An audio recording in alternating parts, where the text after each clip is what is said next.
مسجد حرام سے مسجد اقصی تک حضور براق پہ گئے، اور وہ اتنا سریع رفتار تھا کہ جہاں اس کی نظر جاتی تھی وہاں اس کا قدم پڑتا تھا۔ تو اس نے تو پہلا قدم اٹھایا ہوگا تو مسجد اقصی میں جا پڑا ہوگا، اور اتنی سرعت کے ساتھ وہ رفتار کے ساتھ چلتا ہے، پھر حضور اس کی پشت پہ جلوہ پھیرا تھا۔ یہ 1000 کلومیٹر فی گھنٹے کی رفتار سے جہاز چلے تو کسی میں ہے ہمت کہ اس کی ننگی پشت پہ بیٹھ جائے؟ ہوا کی مزاحمت ہی گوارا نہ ہو، پڑخ چڑھ جائیں، آگ لگ جائے، اور جو کروڑوں میل فی سیکنڈ کی رفتار سے جا رہا ہے اس کی ننگی پشت پہ بیٹھنے والے شاہ سوار کی عظمت کو سلام کرنے کو جی نہیں چاہ رہا۔ اچھا پھر اتنی سرعت کے ساتھ جائیں تو راستے میں کوئی دکھائی بھی دے تو سجھائی نہیں دیتا، اچھی طرح پہچان نہیں پاتا، یار تم گزرے تھے، کہا میں تیزی میں تھا، تو تیزی میں جو چیز نظر آئے تو اس کو پوری طرح پہچانا نہیں جاتا۔ لیکن اب اس رفتار سے جا رہے ہیں، لیکن معرفت کا عالم کیا ہے کہ میں حضرت موسیٰ کی قبر کے قریب سے گزرا، میں نے دیکھا وہ قبر میں کھڑے ہو کے نماز پڑھ رہے، اور حضور ابھی وہاں پہنچتے ہیں مسجد اقصی میں تو حضرت موسیٰ علیہ السلام پہلے وہاں موجود تھے۔ یا تو یہ ماننا پڑے گا کہ یہاں بھی موجود تھے وہاں بھی موجود تھے، اور یا پھر یہ ماننا پڑے گا کہ وہ پہلے چلے گئے، اور اگر پہلے چلے گئے تو پھر کیا وہ میرے حضور سے پہلے چلے گئے؟ تو جواب آیا کہ نہیں، حضور علیہ السلام تو اپنی رفتار سے جا ہی نہیں رہے تھے، حضور تو جا رہے تھے براق کی رفتار سے، اور حضرت موسیٰ گئے ہیں نبوت کی رفتار سے۔ براق بہت سریع ہوگا لیکن نبوت سے سریع نہیں ہو سکتا، اس لیے حضرت موسیٰ پہلے پہنچ گئے۔ یہ ایک مرحلہ مکمل ہوا۔ اب دوسرا مرحلہ مسجد اقصی سے لے کے پہلے آسمان تک وہ نور کی ایک سیڑھی تھی، اور یہ براق سے بھی زیادہ سریع رفتار تھی، یہ دوسرا مرحلہ۔ اور پھر تیسرا مرحلہ پہلے آسمان سے لے کر کے 7ویں آسمان تک فرشتوں کے پروں پہ گئے، 7ویں آسمان سے سدرہ تک جبریل امین کے پروں پہ گئے۔ یہ چوتھا مرحلہ تھا، اور ہر مرحلہ پہلے مرحلے سے سریع تھا۔ اور پھر سدرہ پہ جا کے جبریل نے بھی کہا کہ آگے میں نہیں جا سکتا، لو دنوت خطوۃ لاحترقت، اگر میں آگے بڑھوں تو چل کے راک ہوتا۔ تو حضور علیہ السلام کے لیے ایک سبز نوری تخت لایا گیا جسے رف رف کہتے تھے، اس پہ حضور تشریف فرما ہوئے۔ پھر وہ کس صورت سے گیا، ان 4 مراحل سے زیادہ سریع رفتار۔ رف رف کی منتہائی پرواز جب ہوئی تو میں حضرت کی روح سے فیض لے کے کہتا ہوں کہ رف رف کے بھی بس بس ہو گئے۔ اب یہ 5 مراحل اپنی انتہا کو پہنچے۔ اب یہ حضور کی ذاتی رفتار نہیں تھی، ذاتی رفتار اب شروع ہونے لگی ہے۔ اللہ اکبر۔ پھر آواز آئی، ادنو منی یا احمد، پیارے رک کیوں گئے ہو، آگے آؤ۔ اللہ اکبر۔ اور حضور پھر اعلیٰ حضرت فرماتے ہیں کہ ڈرتے جھجکتے آگے بڑھے، کیوں؟ جلال و ہیبت کا سامنا تھا، جمال و رحمت ابھارتے تھے، عبد تھے نا، معبود کے حضور حاضر ہو رہے تھے، تو جلال و ہیبت کا سامنا تھا، جمال و رحمت ابھارتے تھے۔ آواز آئی، محبوب آگے بڑھیے۔ حضور نے ایک قدم اٹھایا، اب پھر فاصلہ کتنا طے ہوا ایک قدم میں؟ مسجد حرام سے لے کے مسجد اقصی تک براق نے جتنا فاصلہ طے کیا، مسجد اقصی سے لے کر پہلے آسمان تک نور کی سیڑھی نے جتنا فاصلہ طے کیا، اور پہلے آسمان سے 7ویں آسمان تک، اور پھر وہاں سے سدرہ تک جبریل اور فرشتوں نے جو فاصلے طے کیے، پھر اس کے بعد رف رف جہاں تک گیا، ٹوٹل ان 5 مراحل میں جتنے فاصلے طے ہوئے، حضور کے ایک قدم اٹھنے سے اتنے فاصلے طے ہو گئے۔ اب یہ رفتار تھی میرے حضور کی۔ پھر ہر قدم میں اتنا فاصلہ طے ہوتا جتنا پیچھے ٹوٹل قدموں سمیت فاصلہ طے ہو چکا ہوتا۔ اب کوئی حساب کر کے تو دکھائے۔ اللہ اکبر۔ اور پھر آواز آتی گئی، بڑے محمد، قریب ہو احمد، قریب آ سرور ممجد، نثار جاؤں وہ کیا ندا تھی، وہ کیا سما تھا، وہ کیا مزے تھے۔ 70,000 مرتبہ آواز آئی، اور حضور کے قدم اٹھتے گئے، پھر کہاں تک پہنچے، کوئی حد ہے ان کے عروج کی، بالا غل اولابے۔ اور اس کو میرے رب نے سفر نہیں کہا یہ ابھی میرے نبی کی سیر ہے۔ کیا سمجھو گے میرے رسول کو؟ اس کی سیر اتنی سریع ہے کہ تمہاری عقلیں تھک گئی ہیں، اور اگر وہ سفر کرنے پہ آئے تو پھر عالم کیا ہوگا۔ سی راز میراج محبتاں دا نہیں سی کسے دی سمجھ وچ آن والا، سدیا طالب تے گیا مطلوب ہوتے، جبرائیل سی صد لے جان والا، بازے آخ دے بن دروازیاں تو کیویں پہنچیا عرش تے جان والا، ابر عقل نو ایتھے دخل کیے جانے جان والا یا لے جان والا. یہ میرے رب کا دعویٰ ہے. اپنے محبوب کو سیر میں نے کروائی. اچھا سیر کروائی کیوں؟ تو کہا کہ میں اپنے عجائب قدرت کی نشانیاں اپنے عبد خاص کو، عبد منیب کو، عبد مختار کو، عبد مکرم کو دکھانا چاہتا ہوں. اور پھر اللہ جل شانہ نے اپنے محبوب کو اتنی نشانیاں دکھائیں جن کا تعلق دیکھنے سے بھی تھا، جن کا تعلق وجدان سے بھی تھا، محسوسات سے بھی تھا، سننے سے بھی تھا. کبھی حضور علیہ الصلوۃ والسلام جنت کی خوشبو سونگھتے ہیں، نظاروں کی وادی دیکھتے ہیں، اور کبھی دوزخ کے اندر عذابوں میں مبتلا لوگوں کو دیکھتے ہیں. اور پھر اپنی امت کو بیان بھی فرمایا تاکہ وہ ان اعمال بد سے بچ جائیں جو جہنم میں لے جانے کا سبب اور ذریعہ ہے. آج کی شب خاص میں میں اور آپ اپنی زندگیوں پہ غور کریں اور حضور علیہ السلام نے وہ جو ہمیں خبریں دی ہیں ان کو دیکھیں، اور کوئی ایسی کوتاہی کہیں ہمارے اعمال میں تو نہیں ہے، اگر ہے تو اس کو اپنے سے دور کر کے ایک نئی زندگی کا آج سے آغاز کریں.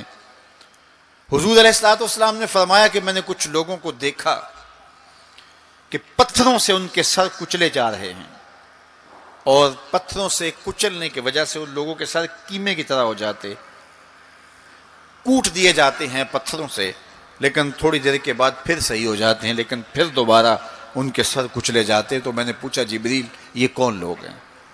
تو کہا کہ یہ وہ لوگ ہیں کہ جن کے سر نماز کی وجہ سے بوجھل رہتے تھے، نماز جن کو بڑی بھاری لگتی تھی، اذان کی آواز سنتے اور پھر دوبارہ سرہانے پہ سر ڈال دیتے اور اٹھنے کی ہمت نہ پڑتی.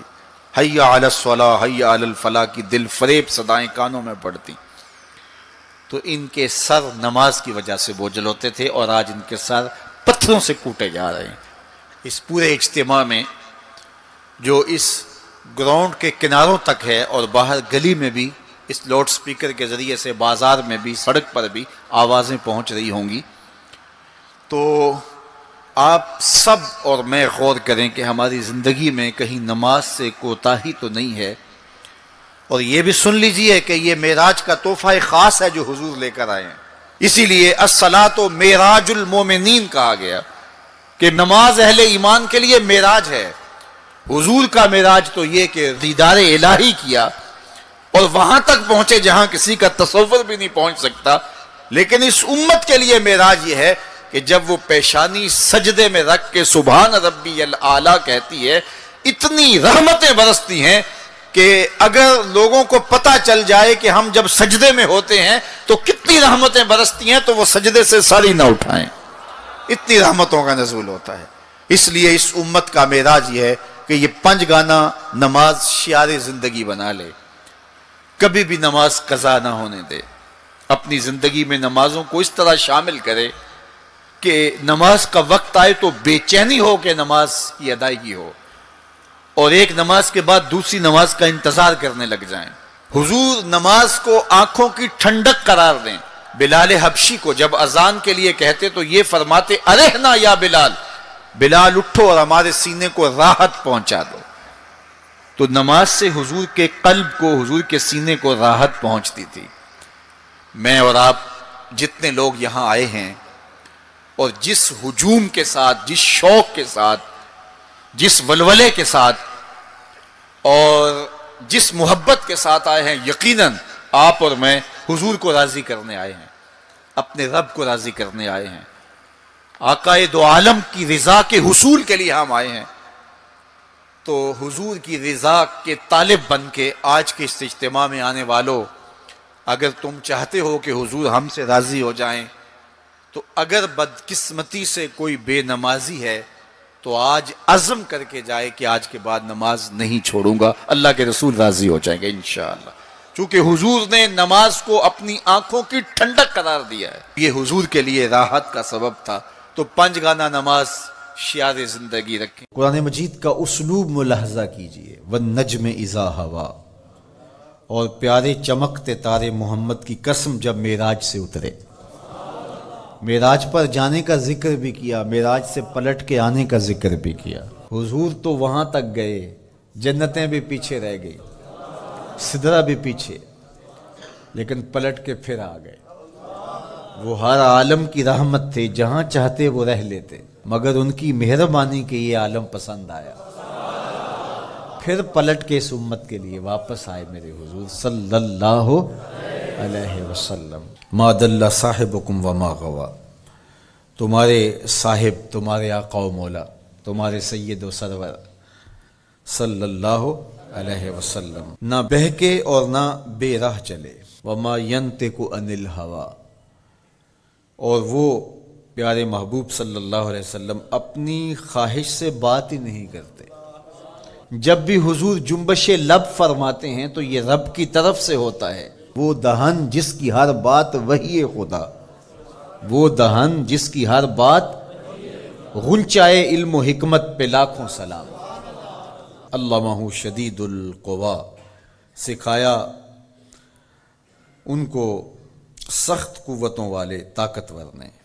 ذو مرتن، جو سخت طاقتور تھا، فاستوی، پھر اس نے جلوے کا قصد فرمایا۔ وہو بالافق الاعلی، اور وہ آسمان بری کے سب سے بلند کنارے پہ تھا۔ ثم دنا، پھر وہ جلوہ نیڑے ہو گیا، قریب ہو گیا۔ اللہ اکبر۔ فتدلی، پھر اور قریب ہو گیا۔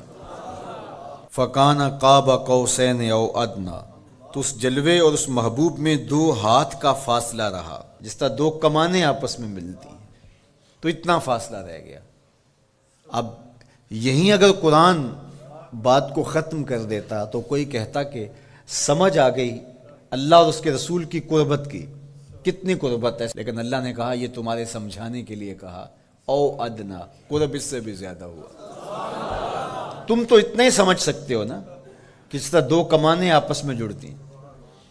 اللہ اکبر۔ حضرت علامہ جلال الدین سیوطی علیہ الرحمہ کہتے ہیں کہ اہل عرب کا طریقہ یہ تھا کہ جب 2 سردار موافقت کرتے تھے، جب ملاقات کرتے تھے اور ایک دوسرے کے حلیف بنتے تھے، آپس میں ان کے اتحاد کا، ان کی محبت کا اعلان یوں کیا جاتا تھا کہ وہ آگے بڑھتے اور اپنی اپنی کمان جوڑ کر کے اس سے ایک مشترکہ تیر پھینکتے۔ یہ اس بات کا اعلان تھا کہ آج کے بعد ہمارا اتحاد ہو گیا ہے، ہمارا دوست دشمن سانجا ہوگا، کمانیں ہماری 2 ہیں لیکن ان سے نکلنے والا تیر آج کے بعد ایک ہوگا۔ یہ اس بات کا اعلان ہے کہ ان کا دشمن ہمارا دشمن ہوگا، ہمارا دشمن ان کا دشمن ہوگا۔ خبردار کسی نے میلی آنکھ سے بھی دیکھا، مت سمجھنا کہ یہ قبیلہ اور ہے اور یہ قبیلہ اور ہے، اگرچہ الگ الگ قبیلے ہیں لیکن ہماری موافقت، ہماری موانست، ہماری محبت، ہماری وحدت، ہماری یگانگت، ہمارا پیار، ہماری سلو، ہم ایسے حلیف بن گئے ہیں، کمانیں 2 ہیں، نکلنے والا تیر ایک ہوگا۔ کہا اللہ اور اس کے رسول کی قربت کتنی ہوئی اہل عرب، تم اپنے رواج سے سمجھ لو، جس طرح تم کمانیں جوڑتے ہو ہم نے بھی کمانیں جوڑ لی ہیں، ہم نے بھی کمانیں جوڑ لی، الوہیت کی کمان اور رسالت کی کمان، الوہیت کی کمان اور عبدیت کی کمان۔ اللہ اکبر۔ یہ 2 الگ الگ کمانیں ایک نہیں ہوئی، یہ فاصلہ نہیں مٹا، عبد اور معبود کا فاصلہ ختم نہیں ہوا، کمانیں 2 ہیں، لیکن کہا سن لو ان سے نکلنے والا تیر اب ایک ہی ہوگا۔ اب قرآن پڑھ لیجئے، وَمَا رَمَيْتَ اِذْ رَمَيْتَ وَلَٰكِنَّ اللَّهَ رَمَىٰ۔ اللہ کہتا محبوب یہ جو کنکر تو نے پھینکے ہیں، یہ تو نے تو نہیں پھینکے، یہ تو میں نے پھینکے ہیں، اس لیے کہ کمانیں 2 ہیں لیکن نکلنے والا تیر ایک ہی ہوگا۔ ہم یہ نہیں کہتے کہ اللہ اس کے رسول کی ذات ایک ہے، اگر یہ کہیں گے تو مشرک ہوں گے، ہم یہ نہیں کہتے، کہنا نہیں چاہیے، ہے بھی نہیں، ہم کہتے ہیں ذات ایک نہیں، بات ایک ہے۔